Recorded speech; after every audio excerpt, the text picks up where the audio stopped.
Fala pessoal, tudo bem? Meu nome é Suemar Everton e no vídeo de hoje nós vamos ver como utilizar a Design Support Library para colocar alguns elementos visuais disponíveis no Material Design, a nova linguagem visual do Google, dentro de aplicativos que rodem em versões anteriores ao Lollipop. Então no vídeo de hoje nós vamos trabalhar com alguns elementos, que é o Coordinator Layout, o Float Action Button e o Snack Bar.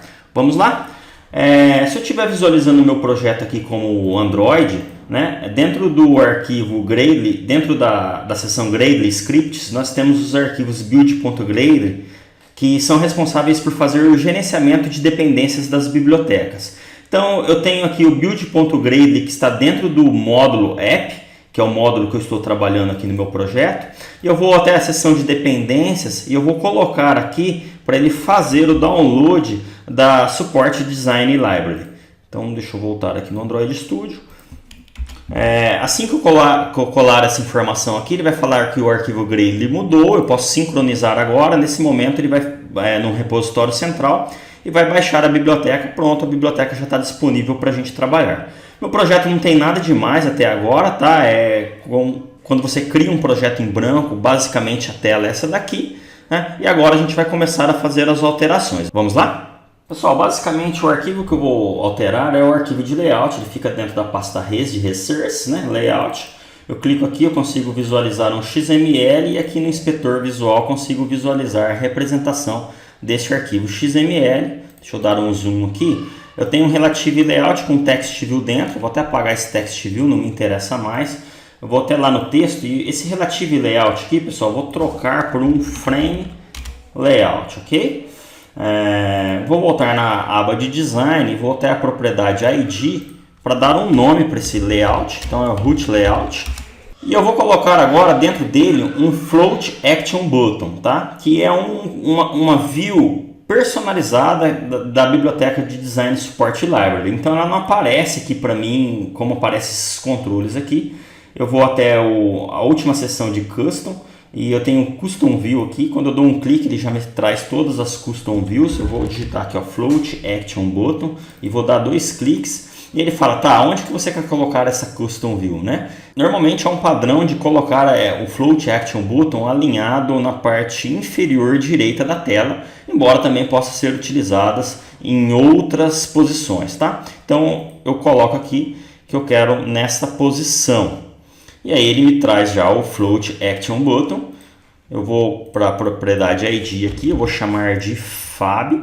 Então agora um ícone para este botão, tá? Eu vou até aqui a minha pasta MipMap, onde vai ficar os meus desenhos, a parte visual do meu arquivo, tá? Vou clicar com o botão direito, vou em New e vou para criar uma nova imagem, tá? Essa imagem vai vir de um clipart, por exemplo. Eu vou pegar aqui qualquer imagem, por exemplo, esse sinal de mais aqui. Só vou mudar ele para a cor de frente dele ser branca, né? E eu vou dar um nome de C, de ícone, e eu vou colocar aqui plus, por exemplo, né? De mais. Vou dar um next aqui, vou dar um finish. Ele criou, tá? Nas 4 resoluções este ícone, e agora eu posso ir até a propriedade, por exemplo, source do Float Action Button e falar que eu quero este ícone que eu acabei de criar, o C+.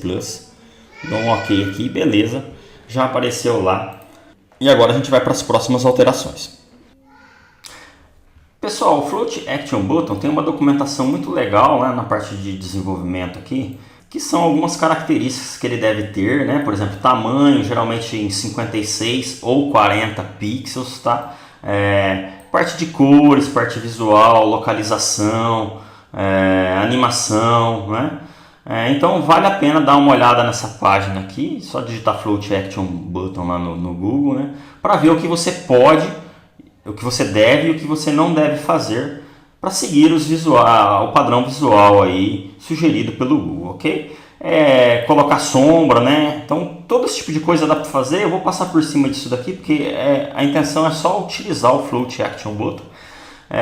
O Float Action Button nada mais é do que uma view normal, como se fosse um botão normal. Então eu posso ir lá na minha classe Man Activity, né? E eu posso declarar, por exemplo, o meu frame layout, tá? Vou declarar aqui, ó, um frame layout, né? Que eu chamei de root layout. Eu vou declarar também o float action button, que eu chamei de fab, ok? E lá no método onCreate, depois que eu dou o set content view, eu vou fazer o find view by ID para ligar esses objetos com aqueles controles visuais que estão na tela. Então, o meu root layout é igual ao find view by ID do meu r.id.root layout. Isso aqui eu vou fazer um cast, uma conversão para um frame layout, né? E eu vou fazer a mesma coisa para o float action button. Então, meu fab é igual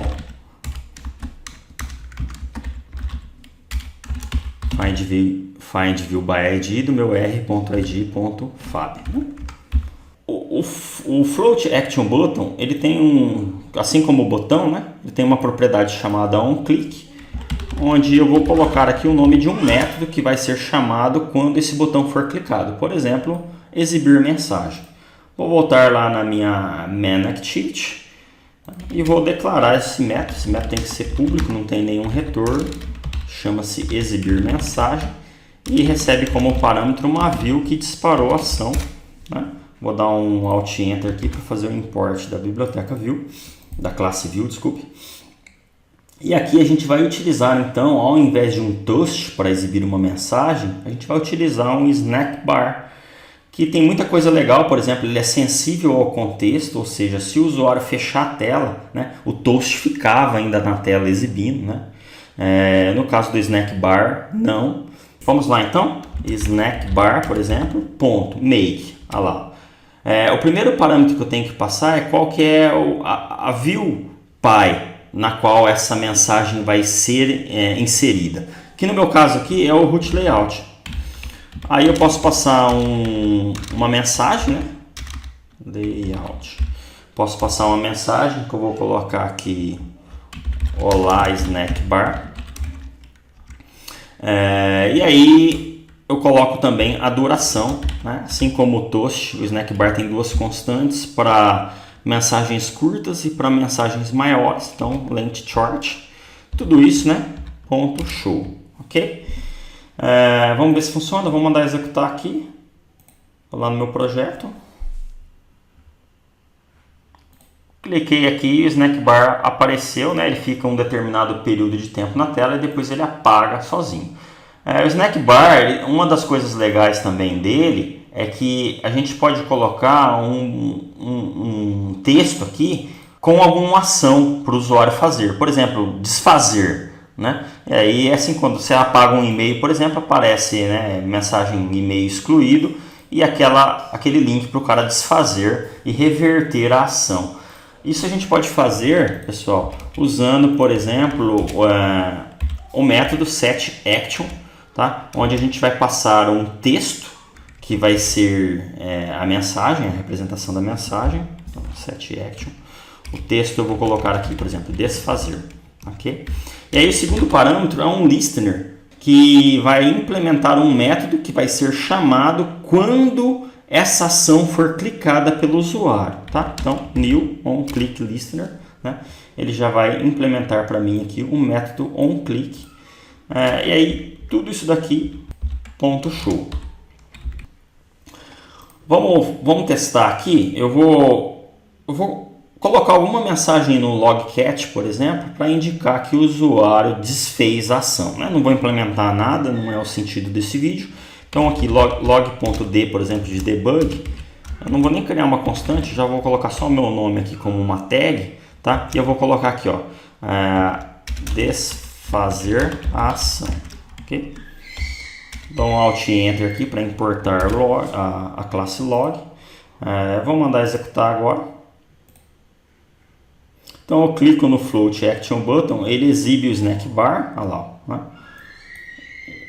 Deixa eu trazer aqui o logcat para cá, vou limpar o meu log, vou colocar aqui que é de debug, né? Com a tag Suemar, por exemplo. Então vou voltar aqui no Genymotion, cliquei no float action button, ele apareceu o snack bar com a action, ó, tá vendo? E se eu clicar em desfazer, né, ele aparece no log, quer dizer, aí o desenvolvedor fica a cargo do desenvolvedor fazer a ação correspondente. Um dos problemas que a gente visualiza aqui é que quando o snack bar aparece, ele come, vamos dizer assim, uma parte do float action button, né? Uma coisa legal seria fazer com que o float action button subisse junto com o snack bar. Então a gente vai fazer isso daí agora. Pessoal, então para finalizar eu vou lá no meu arquivo de layout, né? E eu vou trocar aqui o meu frame layout, tá, por um cara novo, android.support.design.widget.coordinator layout, ok? Basicamente não preciso fazer nenhuma outra alteração. Na parte de layout, obviamente aqui eu tenho que alterar o tipo para coordinator layout, né? Fazer o cast correspondente aqui também. Vou voltar a executar meu projeto. Deixa eu abrir o Genymotion aqui. E agora quando eu clico no Float Action Button, né, ele sobe junto com o meu Snack Bar, né? Então ficou visualmente melhor. Teve alguns probleminhas aqui em relação à borda, porque esse meu layout está com bordas, né? Então ficou estranho isso daqui, tá vendo? Ele deveria estar pegando desde o começo aqui. Bom, vamos alterar isso daí, né? Vou voltar lá no meu frame, no meu coordinator layout, e eu vou tirar aqui, ó, a parte das bordas, tudo bem? Vou tirar aqui os paddings. Vou voltar lá na parte de design, só que aí o meu float action button ele ficou colado na parte inferior direita. Vou clicar aqui, ó. Então eu quero trazer esse cara, criar uma margem para esse cara ficar numa posição um pouco mais distante da borda, né? Aí também tem as especificações lá. Eu sei que em smartphones você tem que manter a 16 pixels, né? E quando é tablet você tem que manter numa margem ligeiramente maior, se eu não me engano são 24 pixels. Então basicamente eu vou mudar aqui para smartphones. Eu vou criar então uma margem para esse Float Action Button. Tem a seção de margens aqui, ó. Eu tenho a margem direita e a margem inferior, né?